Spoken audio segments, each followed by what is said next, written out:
ফুটন্ত ভাতের মধ্যে আপনারা কখনো এইভাবে লেবুর ব্যবহার করেছেন? কেন আমরা ফুটন্ত ভাতের মধ্যে লেবু দেব? কিংবা আপনারা কখনো এইভাবে পুরনো ঘড়ি ইউজ না করে ফেলে দেন? কিংবা একটি গ্রেটারের সাহায্যে আপনারা বাসন রেখে দেখেছেন?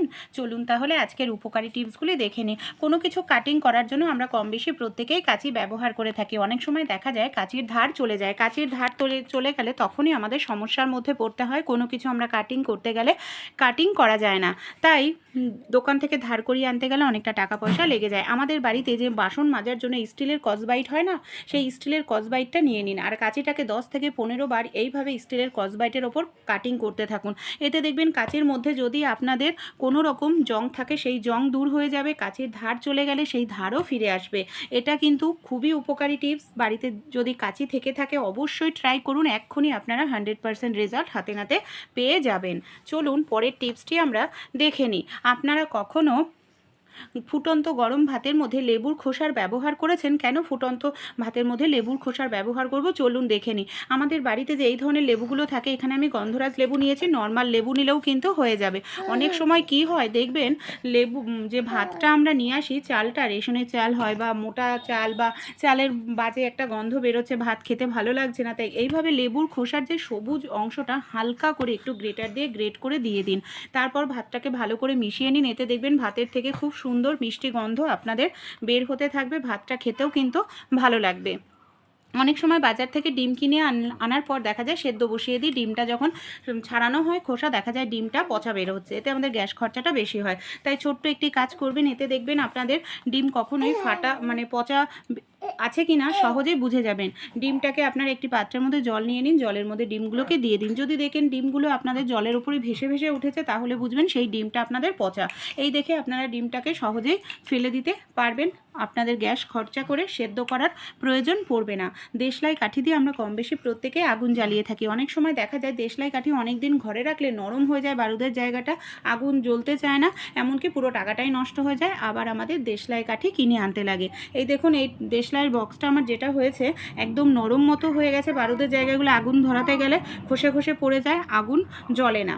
তাই আপনারা যে কাজটি করবেন, 1 বছর দেশলাইয়ের কাঠি ঘরে থাকলেও নষ্ট হবে না, যখন প্রয়োজন তখনই আগুন ধরাতে পারবেন। আমাদের বাড়িতে যে এই ধরনের জ্যামের কৌটো, তারপরে বাটারের কৌটো আমরা নিয়ে আসি, এই ছোটো ছোটো কৌটোগুলোকে অনেক সময় কাজে লাগাই না, ফেলে দিই। ছোটো কৌটোর মধ্যেই দেখুন আমি দেশলাই কাঠিটা রেখে নিয়েছি।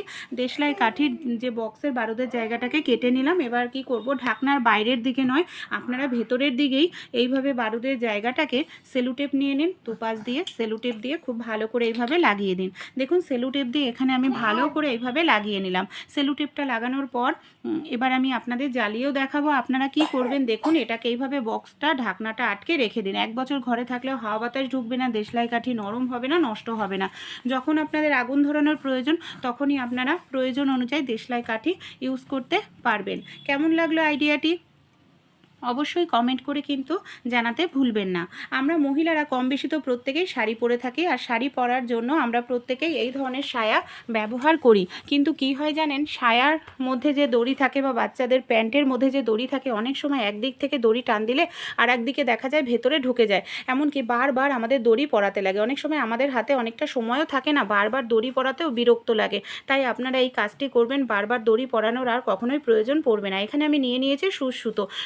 সুতো আমাদের প্রত্যেকের বাড়িতেই কিন্তু থাকে বন্ধুরা।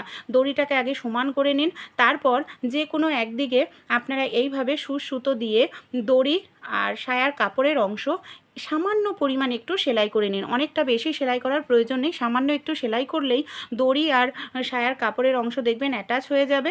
এতে কি হবে, আর কখনোই দড়ি আপনাদের খুলবে না। দেখুন একদিকে আমি টান দিয়ে দড়িটা ঢুকিয়েও দেখাচ্ছি। এই দেখুন একদিকে টানছি আর একদিকে দড়ি কিন্তু কোনোভাবেই ভেতরে ঢুকছে না। এতে আমাদের বারবার দড়ি পরানোর ঝামেলা থাকবে না।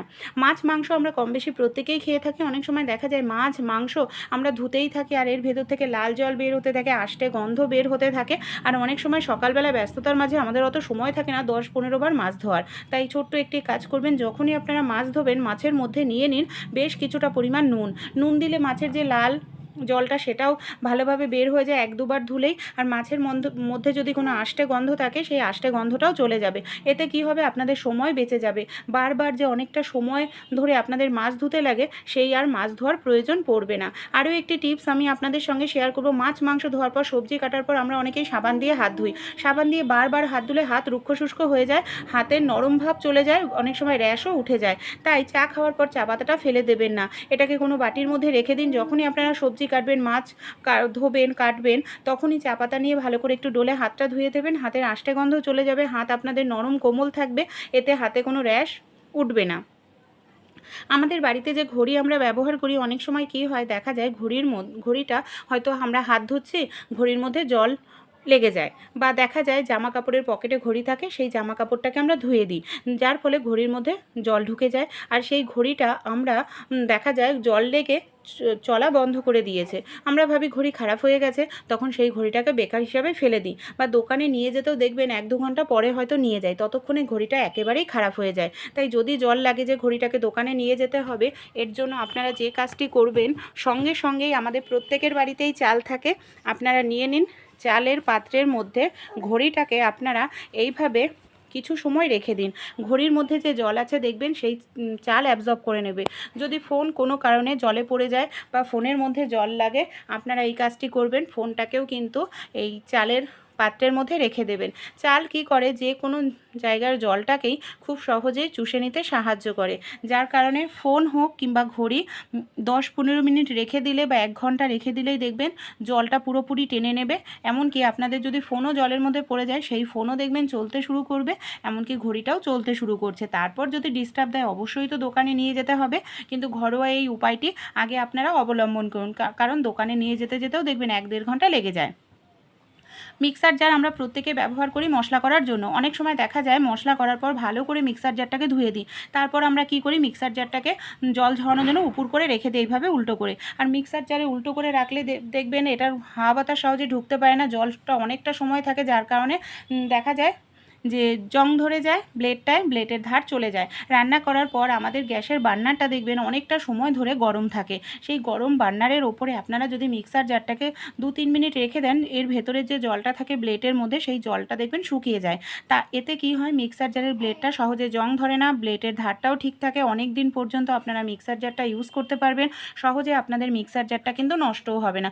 ছোট্ট টিপস অ্যাপ্লাই করলে কিন্তু আপনারাই উপকার পাবেন, অবশ্যই একবার হলেও ট্রাই করে দেখতে পারেন। আমাদের প্রত্যেকের বাড়িতেই এই ধরনের কিন্তু গ্রেটার আমরা ব্যবহার করেই থাকি, কিন্তু অনেক সময় গ্রেটারের ধার চলে গেলে এটা বেকার হয়ে যায়, তখন আর এটাকে কোনো কাজেই লাগাই না। তাই এই ধরনের গ্রেটার যদি আপনাদের হাতের কাছেও থাকে, এটাকে ফেলে দেবেন না, এটা আমাদের অনেক কাজেই লাগাতে পারি।